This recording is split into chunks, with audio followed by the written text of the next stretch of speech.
టాలీవుడ్ బాహుబలి ప్రభాస్ ఒక్కో సినిమాకు తన రేంజ్ పెంచుకుంటూ పోతున్నారు. బాహుబలి 2 తర్వాత ప్రభాస్ కు సాహో, రాధేశ్యామ్, ఆదిపురుష్ ఆశించిన స్థాయిలో విజయాన్ని అందించలేకపోయాయి. అయినప్పటికీ ప్రభాస్ ఇమేజ్ కొంచెం కూడా తగ్గలేదు. సలార్ మూవీతో ఆయన మళ్ళీ హిట్ ట్రాక్ ఎక్కారు. కేజీఎఫ్ ఫేమ్ ప్రశాంత్ నీల్ తెరకెక్కించిన సలార్ వరల్డ్ వైడ్ గా 700 కోట్లకు పైగా వసూళ్లు రాబట్టింది. మిక్స్డ్ టాక్ సొంతం చేసుకున్న ఈ సినిమా ఈ రేంజ్ లో వసూళ్లు సాధించింది. ఇక ఆయన నెక్స్ట్ మూవీ కల్కి 2898 AD పై భారీ హైప్ నెలకొంది. ఇదే స్థాయిలో ప్రీ రిలీజ్ బిజినెస్ జరుపుకుంటుంది అంటూ అంచనాలు వేసిస్తున్నారు. విడుదలకు ముందే కల్కి రికార్డుల మోత మోగిస్తుంది. కల్కి movie Prabhas latest release Salaar pre release business ని క్రాస్ చేసిందని ట్రేడ్ వర్గాల సమాచారం. దీనికి సంబంధించి ఓ ఇంట్రెస్టింగ్ న్యూస్ ప్రెజెంట్ వైరల్ అవుతుంది. కాగా సలార్ తెలుగు రాష్ట్రంలో 150 కోట్ల ప్రీ రిలీజ్ బిజినెస్ చేసింది.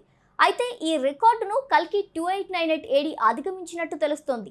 కల్కి నైజాం రైట్స్ 75 కోట్లకు అమ్ముడుపోయినట్టు సమాచారం. అలాగే సీరెడ్లో 30 కోట్లు పలికిందట.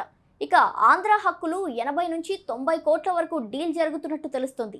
మొత్తం ఏపీ తెలంగాణ హక్కులు 190 కోట్ల వరకు ఉంటుందని చెప్తున్నారు.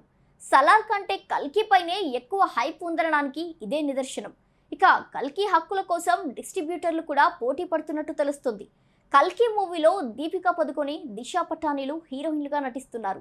కమల్ హాసన్, అమితాబ్ బచ్చన్ కీలక రోల్స్ పోషిస్తున్నారు.